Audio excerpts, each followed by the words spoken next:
all the problems on the final come from your previous tests. So if you're wondering what to study for the final, you would study your previous tests. All of those answer keys available for you so you can figure out what your problems you missed. You can go back and review those.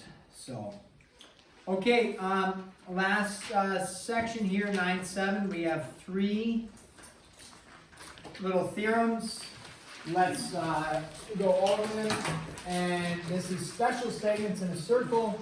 So the first theorem states if you have 2 chords intersect in a circle, okay, it doesn't matter where they intersect, but they intersect on the interior of the circle, the products of the measures of the segments of the chords are equal. The products of the measures of the segments are equal. Meaning this, if we call this X, we call this Y, we call this A, we call this B, what that tells us that if they intersect, you could state the product of the measures of the segments, therefore X times Y is equal to A times B. That's what theorem 9.14 states for us. Theorem 9.15 says if 2 secant segments are drawn to a circle from an exterior point, so this is the next one. Let me go like this. So we have, here's our circle. It says 2 secant segments drawn from an exterior point. Remember, a secant goes through, intersects twice. Like that. A tangent intersects once. So there's our 2 secants drawn from an exterior point. Check.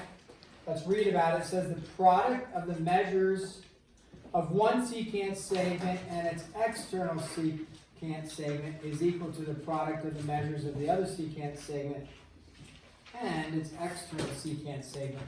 Sounds kind of like a mouthful, but what they're referring to is if you call this, whatever, A, we'll go A, B, C, D, and F.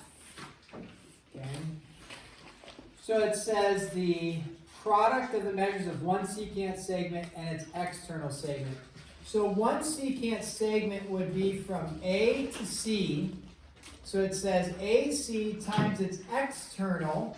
The external is a part of the outside. So AC times AB would be equal to the other one, which would be AF times the external AD, like that.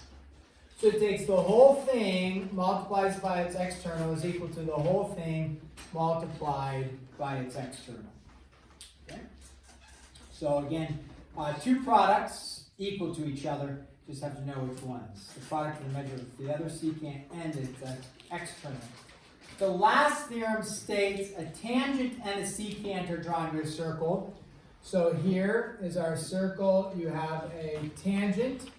So intersecting in one spot, a secant intersecting in another spot, we'll call this A, B, this one C, this one D. Okay, now the tangent can stop or whatever, continue, but if it goes on forever, we're not going to be measuring the forever segment, because that would go on to infinity. So we'll just stop there for the picture. So it says a tangent and a secant. Tangent done, secant done. It says, drawn to a circle from an exterior point, check, there's our exterior point A. Let's read, it says, the square of the measure of the tangent segment. So the square of the measure of the tangent segment, so AB, that whole measure squared. Now remember, A is not a variable, it's just the value of whatever A to B is. So the square of the measure of the tangent segment is equal to the product of the measures of the secant segment and its external. So again, secant segment AD and its external AC. So in this case, it's the same concept of the secant times its external.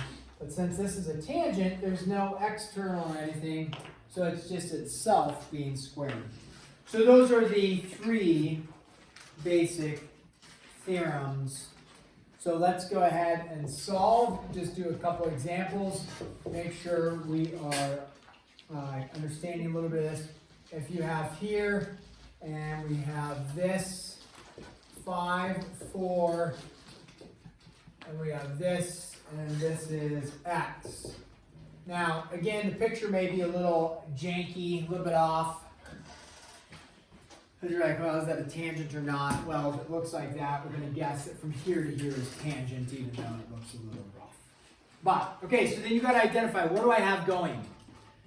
Okay, now we're not measuring angle measures, because we've done some stuff with like measuring angle measures, and the value of the angle measure is half of the value of the arcs subtracted from each other, blah, blah, blah.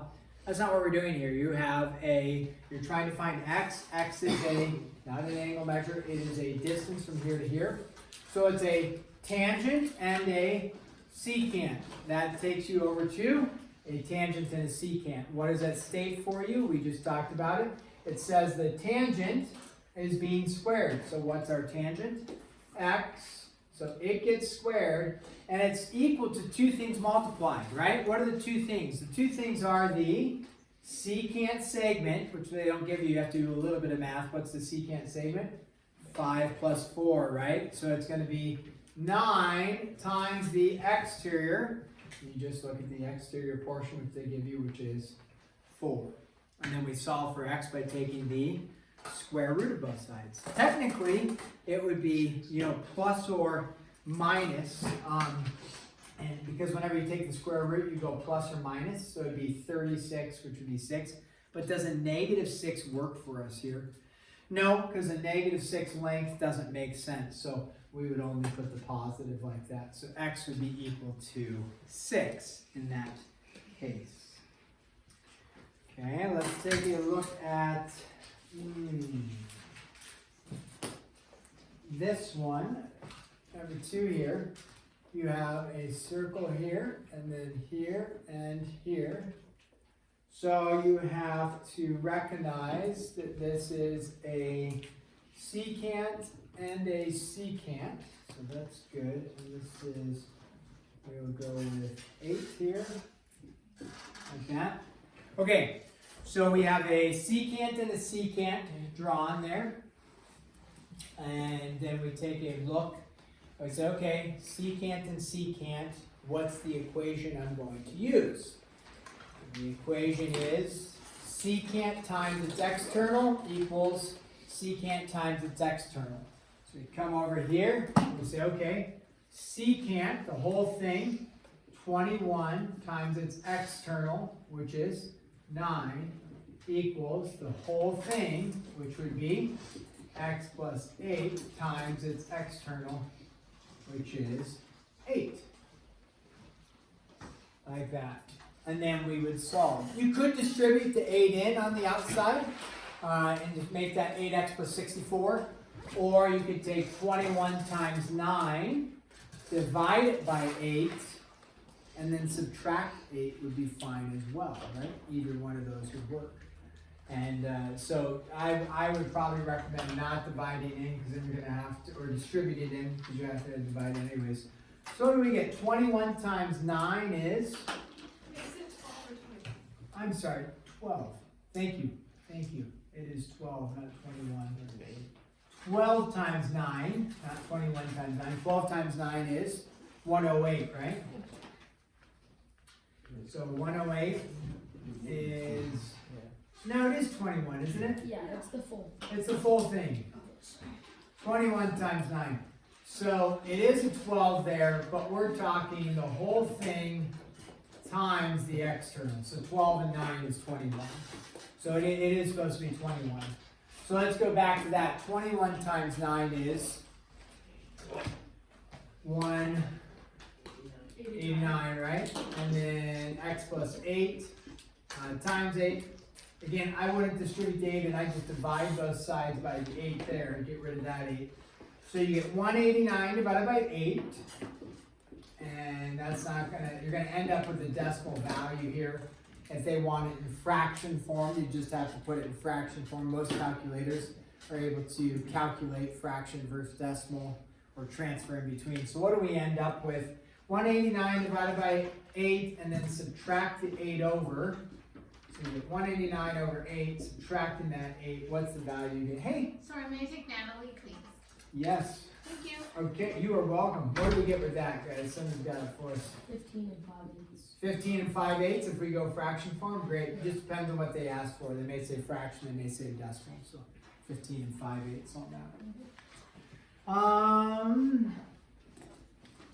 Let's try this one. So we've done 2 there. Let's do this one. We did the secant and the tangent. We did the secant and the secant. What happens if I have here, going through the center, P, and then this goes out to here, we'll call that 10, and then this comes down like that, we'll call that a 90 there, and we've got a little 4 right there, that, and then we'll call this an X right there.